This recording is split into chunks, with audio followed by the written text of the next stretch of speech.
Hello, everyone, and welcome back to another interview with. Where this week, and for the first time, I'm joined by not only a YouTuber but by a toy collector as well, which is I'm really excited to have someone who does both, like myself. Without further ado, do you want to just give us a quick introduction to yourself? Yes, hello, I'm Stu, and known as the Universal Toy Collector on YouTube. I collect all sorts of different modern day and vintage toys. I've not got a bad collection, I guess, not too bad. Channel's fairly small channel, but I'm enjoying it. It's all good. Yeah, that's about it, really. I mean, I'm sure you've got plenty more questions to ask me. I do indeed. So, obviously, first off, what inspired you to start collecting toys? Well, I mean, look, as kids, we all play with toys, don't we? So I think then it was a case of when I got to probably 15, 16, it was like looking back on the toys that I had. I mean, in the day, for me, it was predominantly all Star Wars, the kind of 96 figures and stuff like that.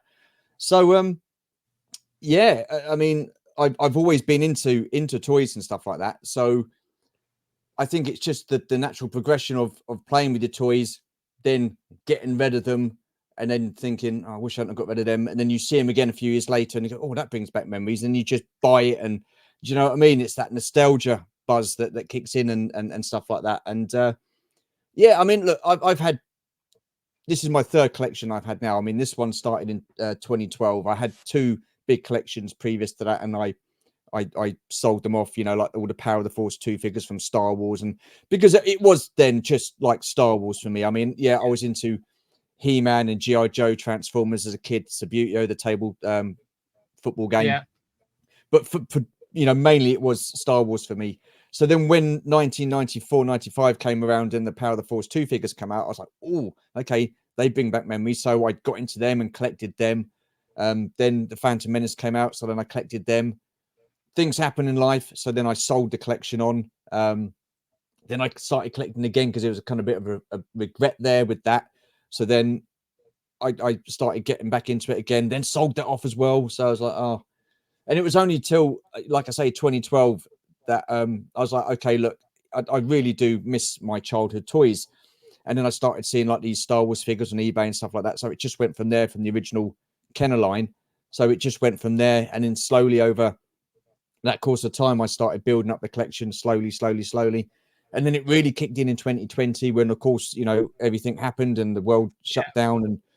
And so, yeah, it just went from there. And to be honest with you, it really blew me away, the different styles of figures that you could get, like the Master of the Universe figures with their different lines and stuff like that. And then you had Star Wars with the Black Series, the Vintage Collection, then the 30th anniversary. So, and then you see like people on YouTube and you think, oh, I like that and I like that. And it just goes from there. So easily influenced, you might say. Okay. So obviously, what kind of toys do you like? Obviously, collect. You mentioned obviously like the Star Wars stuff. So what Yeah. other figures do you I mean, usually go? now I'm very much into DC Multiverse. I really do love some of a lot of the stuff that Todd McFarlane is putting out there. With me, DC, it's predominantly Batman and the Joker and Harley Quinn. I mean, Harley Quinn and Joker, I love those. I think they're great characters. So any figures, revolving around them, I will collect them. Certain Batman figures I get as well. I've got some Transformers just over the back there, not many. I've got a lot of Motu stuff now, whether it's like vintage Motu, Origins, or Revelations. I quite like those lines. I've got some G.I. Joe Classified just over my shoulder there. I've got the His tank there. I've got some original G.I. Joe there as well. So yeah, I mean, and I've got some Marvel stuff as well, Marvel Legends, which unfortunately I don't have the room to display. So, but then there's other figures, like companies like SH Figuarts or Mayfex and stuff like that. I've got a few Hot Toys and stuff. So yeah, I try to get a varied range of figures and try and mix it up. But again, the main focus of my collection is Star Wars. It always will be Star Wars.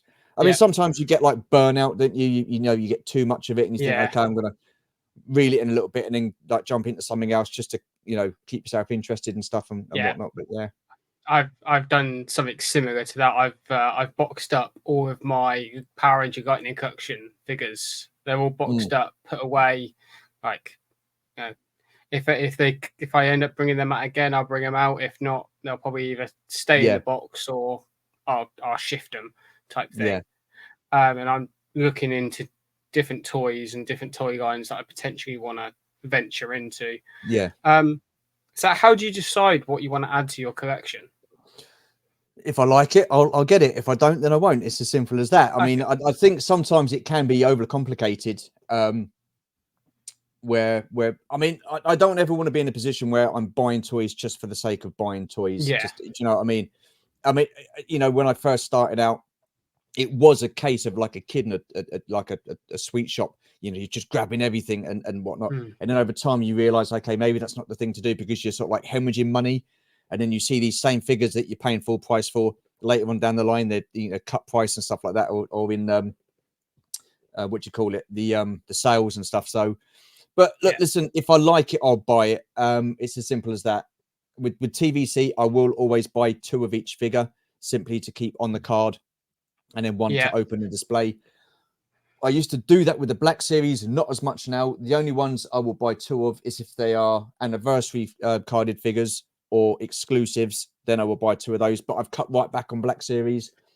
Yeah. Everything else I will buy if I like it, and then open it up and display it. I mean, I've got some box stuff. It's only because I don't have the room rather to display it. But yeah, keep it simple. If I like it, I'll buy it. If I don't, I won't. It's as simple Yeah. as that.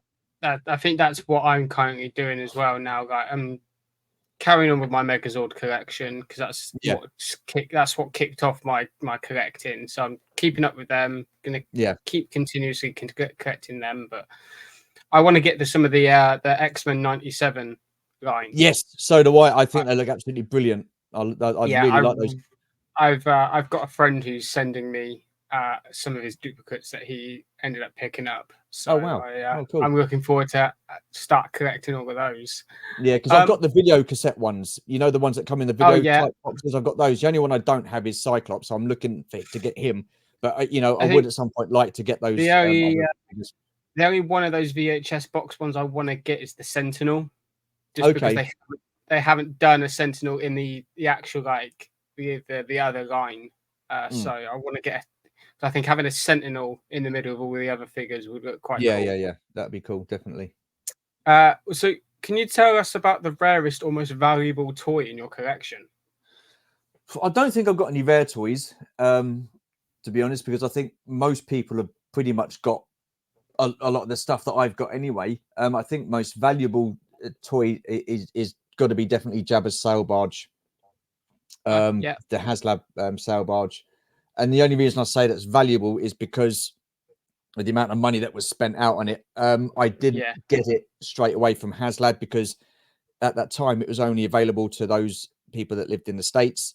There were a few people lucky enough to be able to get it in the UK, and that was via a online shop on eBay. So I missed out on that totally. Then I was looking on eBay and I saw one. I thought, okay, and they were all overpriced. They really were. yeah, And I got mine from the States, and it was a fair bit of money. And I thought, oh yeah, I had the money at the time, so I pressed yes, buy it now, and then stuff like that. And then you totally forget about packaging costs. You totally forget about yeah, import tax, which then adds on another astronomical amount of money on top of what you're paying anyway. yeah. And I was like, oh my god! So I ended up paying a lot of money for that. So that would be my most valuable part of the collection for sure, as far as money is concerned, and what I But spent out on it. the Hasgub stuff. They only make like a certain amount of them, don't they? Like they Yeah. only really, What they do is if they have this project out, and it will say, like, for example, Jabba sail barge, right? Okay, for this to be fully backed and for us to build it and send it out and make it, we need 8,000 backers. So then you get like the 8,000 people that will back it. So okay, yeah, we'll make 8,000 of these, but then they have stretch goals. So well, okay, if if you get to 8,000, what we're doing now is if you get to 10,000, we're chucking another carded figure, we're chucking this, and this. So it goes up and stuff like yeah, that. So you get different stretch goals. So, I mean, look, a lot of people don't like HasLab. I mean, they think, well, it's a big company. They shouldn't be doing that sort of thing. But listen, for me, I've always said it makes perfect business sense. What is the point of doing something over saturating the market with it and people not buying it because the price Yeah. point is too high. So what it does is then it takes up valuable shelf space in stores, which they don't want to do anymore. And then after a while, people don't want to buy it. So then they knock the price down. So this company are probably, they're not making the money they expected to make on it. This way, where the business sense comes in, they're saying, right, this is this set price, regardless of whether it gets 8,000 backers, 10,000 backers, 15,000 backers. This is the price you're paying for it. Okay, so they will sell, if they get 10,000 backers, they get 10,000 times the amount of money that they're charging for it. It makes perfect business sense. Do you know what I mean? And people don't, some people don't agree with that, but listen, that's okay. That's their opinion. It's, especially with like when it comes to the UK toy market, there's not many toy shops over here in the UK compared to like America. They have multiple different stores that sell, a wide variety of figures. Whereas what we only really have like for physical stores, what the Entertainer and Smiths. Yeah, but then they're not great. I went to a Smiths today and they've got nothing in there. Well, I'd say they haven't got anything in there. They have, but there's nothing that interests me. They used to do Star Wars. They used to do Masters of the Universe. I mean, they've moved a lot of their Marvel stuff out now. So, you just think, my God. But then you go to somewhere like Forbidden Planet and they've got everything in there, everything you want. But, they're few and far between. They're not like your local high street stores, are they? They're like, there's London and stuff. One in London, one in Edinburgh. I think there's one in Bristol still. One in Liverpool, yeah. There's one in Liverpool. So they're dotted around. So, absolutely, they're hard to come by, and especially the one in London. That's probably the easiest one for me to get to. Like obviously, Bristol's probably easy for me to get to as well, but London's more convenient. Yeah, I only go to the one in London if I'm in London. I don't, make a trip especially to go to Forbidden Planet. But I think a lot of these stores now online, aren't they? You've got online, like in-demand toys. So or I know a lot of people buy from Big Bad Toy Store. Yeah, they buy on there and get it shipped here because. But then you're paying shipping fees as well. Like I say, you it's expensive to get stuff shipped from the States now. It really is. It's expensive sending stuff to the States as well. I can see a lot of people got obviously got from like the Irish lot, like Fuller and everyone else like that. They get theirs a lot of the time. They get theirs from Big Bad Toy Store because it's cheaper, even with shipping. It's cheaper than Hasbro for them. Yeah, it's crazy, isn't it? Absolutely crazy. It's mad. Yeah. So do you have a favorite piece in your collection? Oh man, I've got lots of favorite pieces in my collection. I would say my favorite piece would be, it's going to be vintage, and if hand on my heart, I would say it would be the Rebel Troop Transporter. It's a boring looking ship, but my wife managed to pick that up at a car boot for £2.50, and that is the first vehicle I had that started the collection, because it was all figures. And then wife Georgie, she bought me that, and I've got to say that does mean a lot, and I just love it. I went on eBay, picked up a couple of the bits and bobs to go with it, because it was missing a few bits and pieces. But yeah, that ship was the one that got me into getting all the other vehicles from the original vintage Kenner line. So that I think that's got to be one of my favorite pieces for sure. I really like it. It's pretty cool. So yeah, it'll be that. Okay. So what motivated you to make your YouTube channel and kind of focus on the toy collecting and the toy? Well, again, I would put it down to 2020. I was umming and ahhing about, because we're all sat at home bored, and I was like writing down that this is what I could do, this is what I could talk about, and I was writing this list and I had all these episodes, and it never materialized. And I think the reason for being is because I didn't have the setup for it. I mean, I know a lot of people do stuff on the phone and stuff. I'm rubbish on my phone.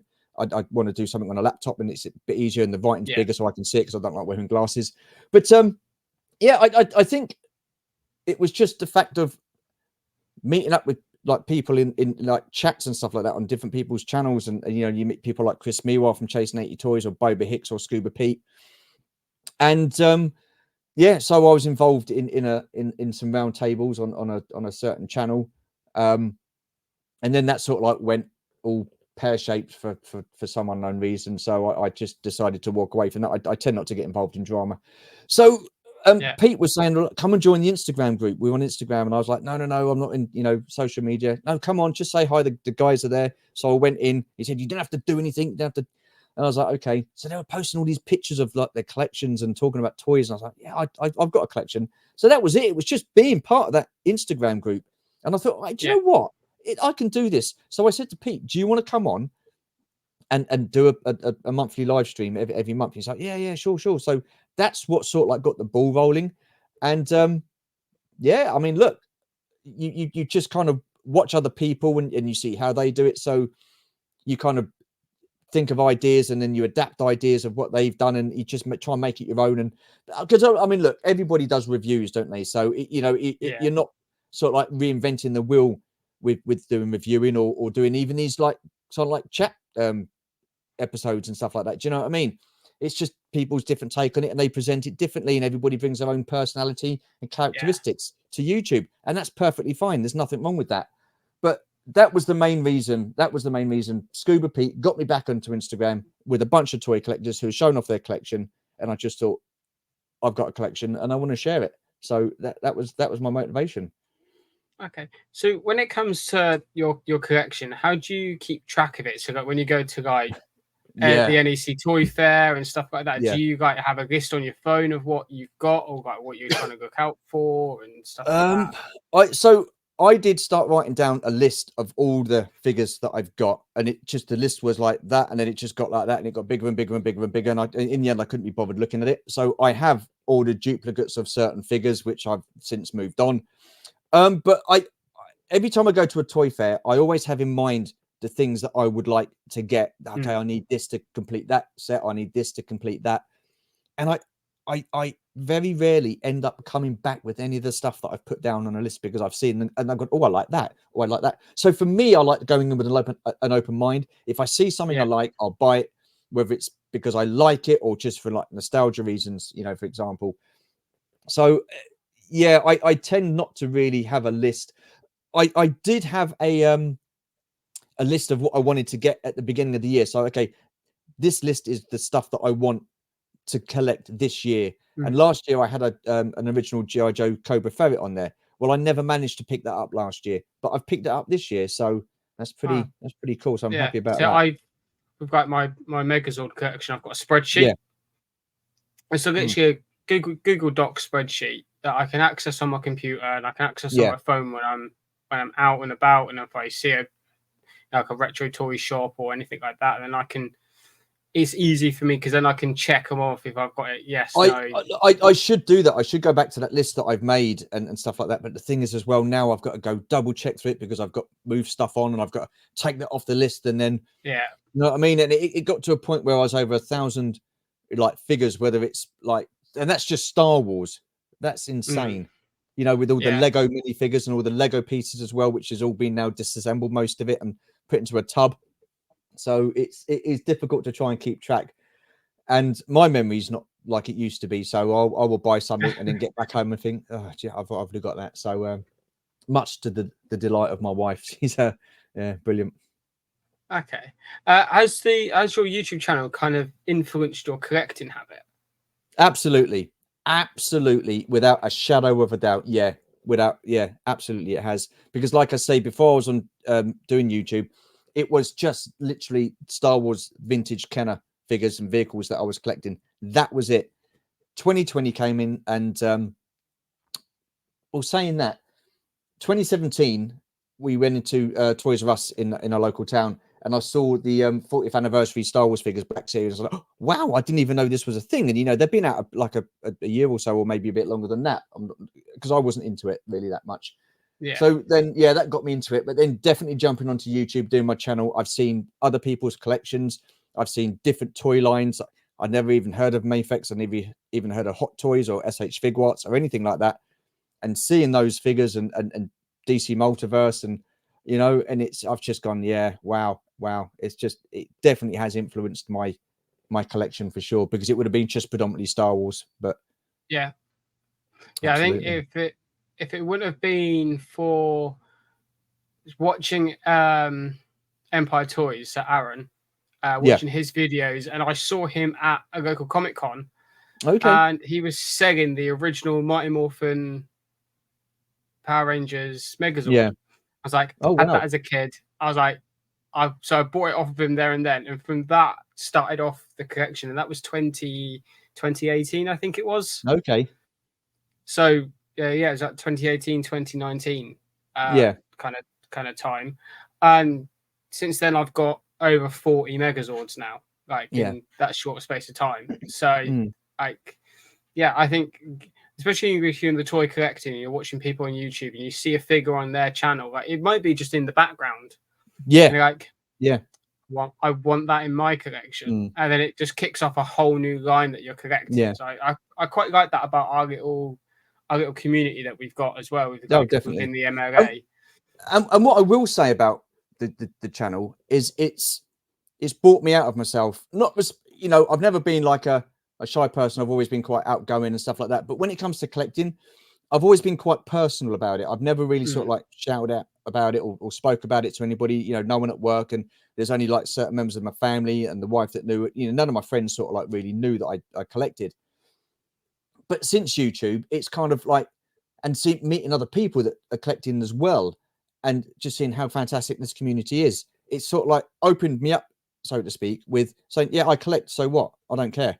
Yeah, yeah, I don't care anymore. I'm a collector and I'm proud of it. And I think that's what YouTube has done, and you guys in the community, you've sort of like bought that out of me, so to speak. Whereas I'm not embarrassed or ashamed to say, yeah, I've got all these fantastic looking toys yeah, within my collection and stuff like that. And and I moved a piece on yesterday, and the guy came in and he was looking around and he goes, "It's fantastic." He goes, "It's like a museum," and I took that as a compliment, yeah, and I think, why can't I be proud of this? Why can't I share what I collect with you guys on YouTube and talk about these things? It's a passion, it's a hobby, and mm, there's a lot more people out there, and I think it would be great to sort of like get more people that maybe are a little bit reserved about their collecting and get them out there and and get them part of the community. yeah, yeah. I got my friends kind of like make slight digs that I'm collecting Power Rangers toys. But I was like, well, that's my childhood right there. Yeah, absolutely, Whereas absolutely. like each year that passes on, they increase in profit, like they Yeah, increase in value. So like couple years time, 5-10 years later, might not want to collect them anymore, and might want to sell them on. yeah, That's money that can set me up for more absolutely. toy collecting, Yeah, or yeah, set me yeah, up for other things in life. So like that's absolutely. I don't collect for the money, Yeah. but like I mean, there could be with an eventuality where you might need to move something on, and then do you know what I mean? So yeah, I know what you mean. Yeah, yeah. yeah. Uh, has uh has the toy collecting influenced your life outside of the hobby and outside of YouTube? It, yeah, I would say yeah, it has, because it's influenced it in a good way, because I've got to meet so many people from the community. Mm, I mean, because me and Georgie, we used to go to toy fairs all the time. Sandown Park, and we used to have a good day. And and sometimes I would get a bit bummed out if I'm like, oh well, I've not got anything. It's just like a wasted trip. But now that doesn't matter, because if I go there and I don't get anything, I'm okay with that, because I've met up with yeah, people, Adam Berry, Matt from Zero Hunter Toys, BOE goes down there every now and again. So, and VTR Dave, and there's so many other people that we meet at these different conventions, like NEC last, or the one just gone. Absolutely amazing. There was about 20 of us staying at that hotel, and then at the table in NEC, there's about 35 of us maybe, and it's just incredible what this community has done, and yeah, being part of it, and just it. So it has, because it now adds the extra dimension when you go to these toy fairs or you go to these conventions, because you're going to meet up with someone there that you might not have yeah, seen for like 5 or 6 months, and you can talk to them as if you like only saw them yesterday. And I love that. And I mean, yeah, definitely it has influenced it yeah. outside of I mean, yeah, I've been in the toy collecting community, got me introduced to Baz, yeah, and then through Baz, I met everyone else. yeah, So, like, if it wasn't for me, like, seeing a post on the Toy Division Facebook group of, we're going to be jumping into a Facebook call and just chatting about toys and Yeah. whatever. That was during the pandemic. Yeah. If it wasn't for me seeing that post, I never would have met I probably would have met the MLA that early, and I wouldn't have made such great friends with everyone, and trying to Yeah, plan that's to it. meet up with people at toy fairs. So, But I mean, how difference yeah. does it? How much of a difference for you does that make then when you know that you're going to go to a toy fair and you're going to meet up with someone that you chat with online? I'm planning on going to the next NEC Toy Fair in September, and Yeah, I can already guarantee you that I'm going to meet quite a few people from the MLA that are going to be going. yeah. So, yeah, because I was unable to go to the last one because of Yeah, train strikes. Because there was yeah. train strikes, I couldn't get up to Birmingham. Yes, So, yeah. I remember you saying, yeah. yeah, You it want to was learn to drive, Peaky? such. Learn to drive, mate. Don't want to do that. That's too expensive. Yeah. Why Guess spend money money for on a car guess when you can spend it on toys? Yeah, absolutely. exactly. So what other hobbies or interests do you have outside of YouTube and toy collecting? Well, so I used to like the occasional sing song. I used to go down a local pub every Friday night and do some karaoke. I've been involved in like musicals and plays and stuff like that. So I mean that was from I think 2007 to I think 2015. That was a big part of my life. Doing these plays and stuff like that, going down to the Minute Theatre, the open air theatre in Cornwall, doing shows down there, going up to Edinburgh, doing the Edinburgh Fringe and doing stuff like that, performing it in Guildford and Croydon and stuff. And that's where I met Georgie, my wife, for doing one of these shows. So yeah, I mean that was a big part of our lives. I mean we put a lot of time and effort into that and stuff, and it got to a point in the end where the last show we did, which was Rent up in Edinburgh in 2015, it was so taxing. It was just like unbelievable because we had our own theatre company at the time, and I think we were kind of badly advised, so to speak, and we set up this theatre company. So and we paid out for the venue, we paid out for a musical director, for someone to come and do the sound and lighting. So it was all good stuff and whatnot. But I think some people, didn't take it as seriously as they should have done. Really, they went up and had a good old merry time and stuff, which was great. I mean, we put an experience on for these guys, but I think, well, looking back at it, I mean, I think we were very shortchanged and stuff like that. So we just decided, enough's enough. We didn't want to do it anymore. We kind of like fell out of love with doing it and stuff like that. So we occasionally go down and do karaoke and stuff every now and again, but we just don't get the same buzz out of it now as what we used to, Okay. Yeah, so that's like me. Like outside of this, I do a lot of gaming. Yeah, and then I do airsoft as well. So I go and shoot people with BB guns. That's one thing I'd love to do. Airsoft. I've done paintball before, but you know what? I'll get absolutely knackered. I won't be able to last. Airsoft is 100 times better. Yeah, I've heard. Yeah, I've done paintballing before, and I never really liked it. But airsoft, I love it. I've got. I'd make a good sniper. I'd make a good sniper because I just sit there, find somewhere to hide, and just stay there all day and not move. That'd be brilliant. Is there any toy or collectible in the world that you would love to own, and if so, why? Why? Oh God. Yes, I would. I would love to own a original vintage Kenner A-wing that they did for the droids toy line. That's the one main starship that I'm missing within my collection, and that would be my holy grail. Now, I saw one at Echo Live a few years back. I think it was the first Echo Live back after lockdown had ended and COVID restrictions were being lifted. And I looked at it, and it was in a box, and it was in an acrylic case, and it was about $3,000. And I was just like, oh. But yeah, that is my, what I would say, that would be my holy grail. That would be the one piece I would love to add to my collection. It doesn't have to be boxed. It just needs to be. It can be opened. It could be just as long as it's in decent condition. Yeah, and then I can add it to the rest of these fantastic vehicles that I got from the Kenner line. That would be the one for me. Absolutely. Okay. And is there any future plans for your collection or specific goals that you want to achieve this year? Oh God. See, with my collection, I'm pretty much like the wind because I chop and change my displays around all the time. Goals, no, I don't think there is. I don't think there is. It's basically just get as much stuff as I like.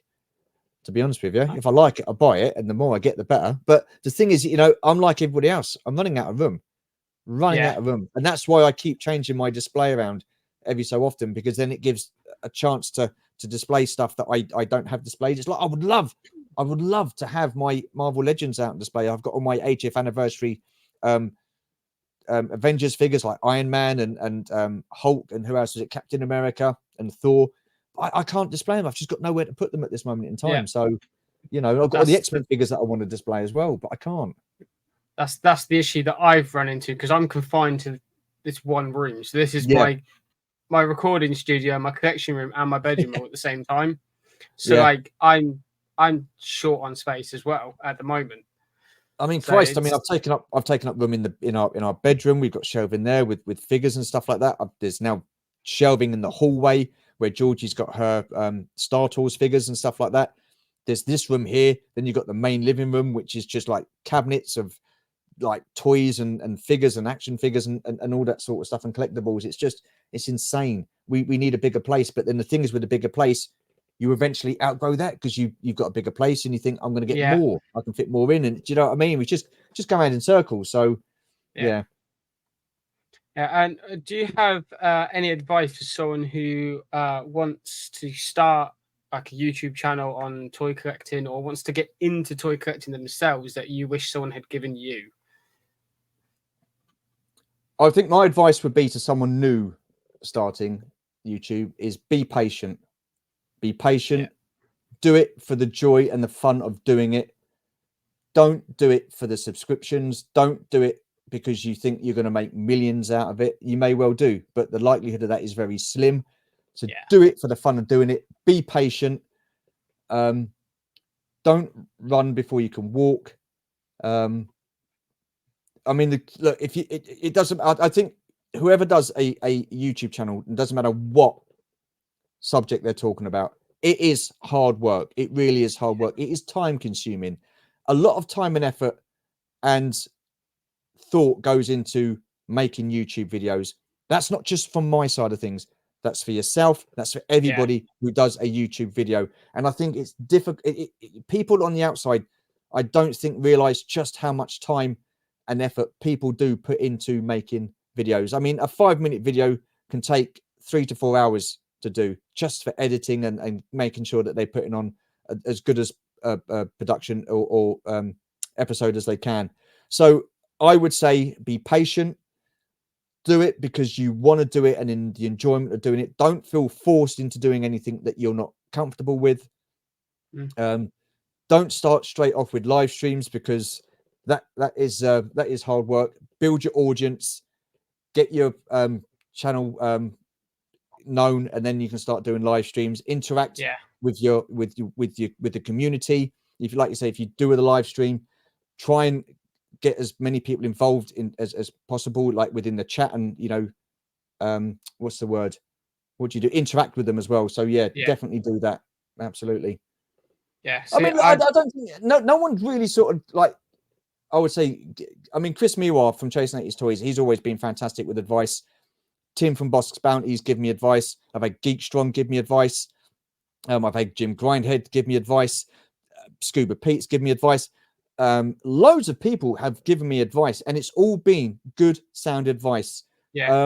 So I mean, there's people out there that will support you and give you advice if needed. So obviously it depends what sort of like subjects you're going to be talking about. I think what helped me with the whole YouTube side is I was a content creator before I was on YouTube. So I done Twitch. So I was streaming 5 to 6 days a week, 5 to 6 hours per stream.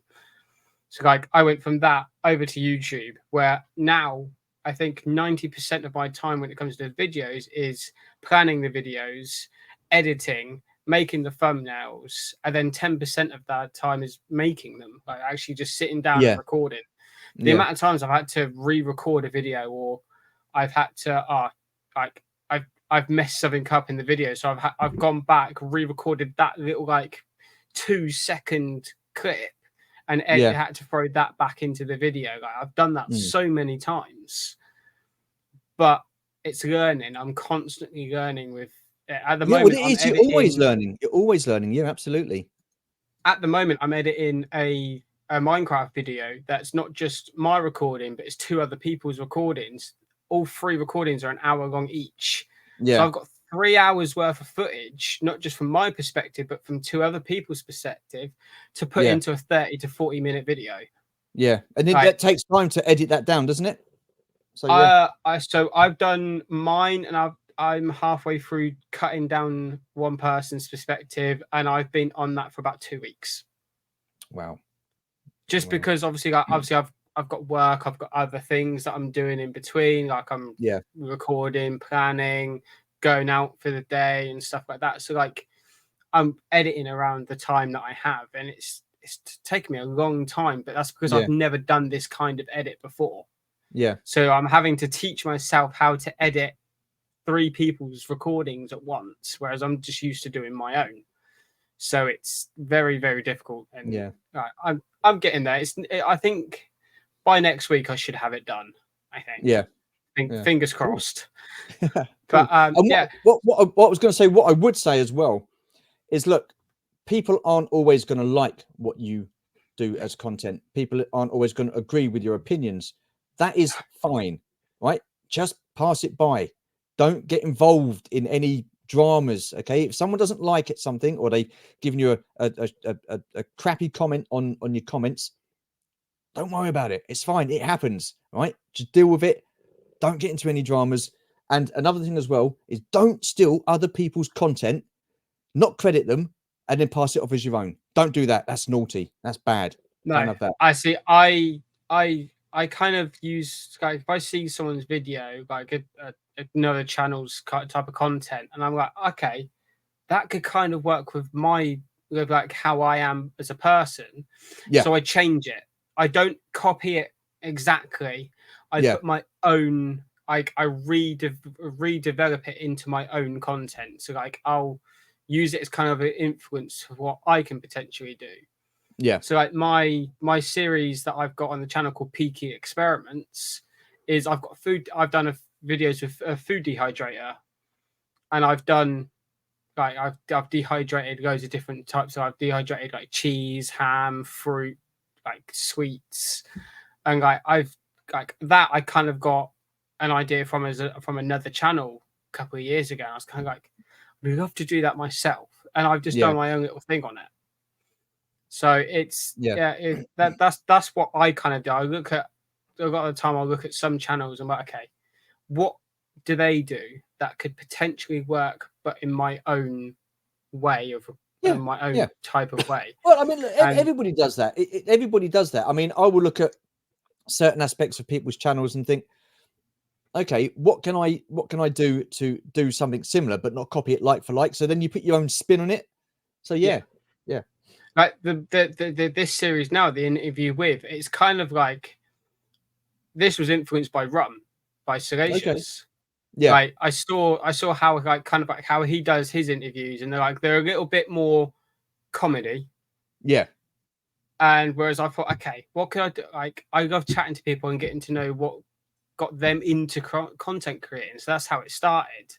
Yeah, started off as me talking to other YouTubers and Twitch streamers and everything else. Then it went to I met comic book artists at Comic-Con, and I was like, I'd love to get to know why they got into it. And now with toy collectors as well, I've got a wide range of toy collectors at my disposal in group chats that I can get on the channel now. So like that's kind of like what I've done. So it's more informative than what Rum's was. So yeah. I had Rum on this. Did you? Wow. It went downhill very, very quickly, but it was a fun. That doesn't surprise me. That doesn't surprise me. No, it doesn't. Yeah. No. So one last question is, where can people find you? You can find me at Universal Toy Collector on YouTube. You can find me at Universal Toy Collector on Instagram, and you can find me at Universal Toy Collector on Twitter. But I don't really use it that much, to be honest with you. I'm only on Twitter because I can't get hold of certain people because they only communicate through Twitter. And you can find me at Stu Universal Toy Collector on Facebook. Okay, I'll be throwing all of those links down below in the description. So if you want to go and check out Stu's channel and all of his socials, then obviously click the links down below. Stu, it was great having you on. It was great to know why you're a toy collector and what got you into the whole hobby. We've been we've been friends for quite a while. You've had me on your channel. So I thought it was absolutely about time. And I also wanted one final thing.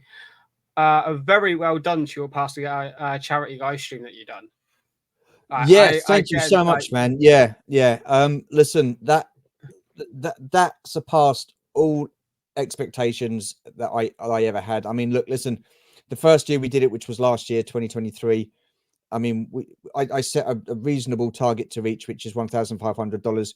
We passed that last year. $2,500 we made actually on the live stream in the 24 hours. And then there was another $166 that was added to that because a friend of mine, he sold something and then gave me the money to put into it, which I did. So this year again, I set the bar at $1,500. We smashed it. I mean, to raise $5,220 within 24 hours is just absolutely incredible. And I got pretty emotional towards the end there when that final. I was there for, I think I went to bed at about 2 a.m. and I woke up for like the last hour and a half of your stream. Yeah. And I was sat here watching you and I was getting emotional. Like it was like you done an amazing work, and the charity that you done it for is such an amazing charity as well. Peaky, what I will say is I really appreciate that. Thank you very much. But I think what people need to understand is, yes, I hosted it. I was there for 24 hours. But you guys, the community, are just as much involved in it and part of it as what I am and what George is. You guys, you contribute, whether it's you donate money, whether it's you donating gifts, whether it's you donating time to be on the live stream. And you guys play a massive, massive, important part in that as well. So it's not just me. I mean, look, I'm not being funny. If I didn't do it, someone else would go and do it. So I'm lucky enough to be able to be in a position where I can do it. I enjoy doing it. I don't expect people. I mean, some people stayed up 20 plus hours. That's crazy. My mum, for God's sake, she stayed up for the full 24 hours. She's in her 70s. She shouldn't be doing that. Do you know what I mean? I don't expect that. That's why it's 24 hours. You go to bed, then get up in the morning. I'll still be there. And the support was just fantastic. And it's testament to you guys in the community. And yeah, I mean, like I say, without you guys, it wouldn't be possible. So I just want to, take this opportunity again to thank everybody, yourself isn't included because you were part of it as well. So yeah, I was happy to be there and happy to help raise money.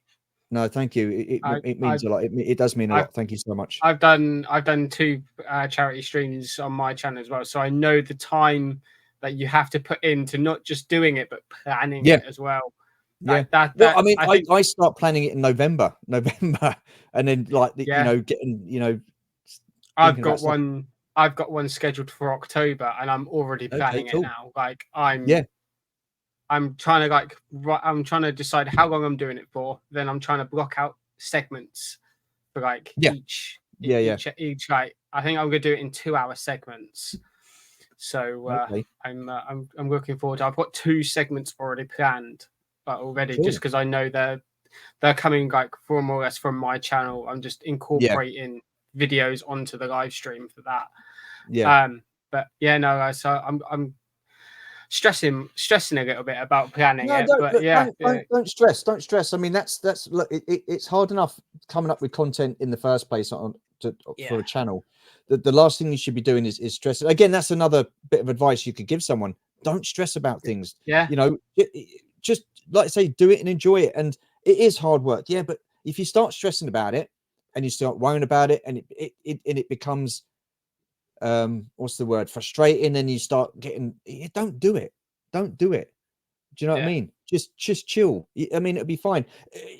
People will support you. So, yeah, you know, I've got stressed. I think the only time I've really got really stressed was during an edit, and I just I saved where I was. I closed my editing software down, and I just took a break. I took a day off from finishing off that video, and I was like, right, yeah, I'll go back tomorrow, kind of like with a clear head, and I'll jump back in. And it came up perfect after I took a break. yeah, no, So like cool. sometimes, Sometimes if it gets too much, just and walk away, I think come back to it. another bit of advice is don't be afraid to take a break from creating content, because it does Yeah, burn you need to. you. You need to. Yeah, I've been burnt out so many times, which is now why I fully plan videos in advance. So like I spend quite often, if I book a week off work, I spend that entire week recording content ready. So if I want to take a break, all I've got to do is press upload, and yeah, the video goes live. That's all I've got to do. I haven't got to worry about it. Or if I go away for a week or for a weekend, I've got content there that I can throw out while I'm away. I haven't got yeah. to worry about anything See, else. I don't So even worry about that, Peaky. I don't even worry about that. If I say, right, okay, so like this August, I'll take 2 weeks off because I'm on shutdown. That 2 weeks I want to spend with my wife Georgie, so I won't do any content yeah, at all. I might do a live stream here and there, you know, on someone else's channel, but I won't purposely do videos or record if I've got those 2 weeks off, and I'll spend that with my bloody thing. I'll spend that with my wife. So yeah, don't be afraid to take time off. Just step away from it and just chill and yeah. recharge your batteries for sure. Yeah, definitely. Yeah, it was lovely having you on, Stu. No, Thank you thank you for for the invite. Really appreciate it. Thank you. taking some time out of your evening to jump on Not a with me. problem. It's Not a greatly problem. appreciated. No But worries. yeah, like I said, if you want to go check out Stu's channel and socials, click the links down below and go check out. He's an amazing guy, so go sub. Thank you. And watch his videos, and if you do watch him, leave a comment or a thumbs up as well, and help support him for what he does as well, not just for his streams, but for all of his content as well. And Thank you. thank you all for watching, and peace. Yeah, take care, guys. Thank you.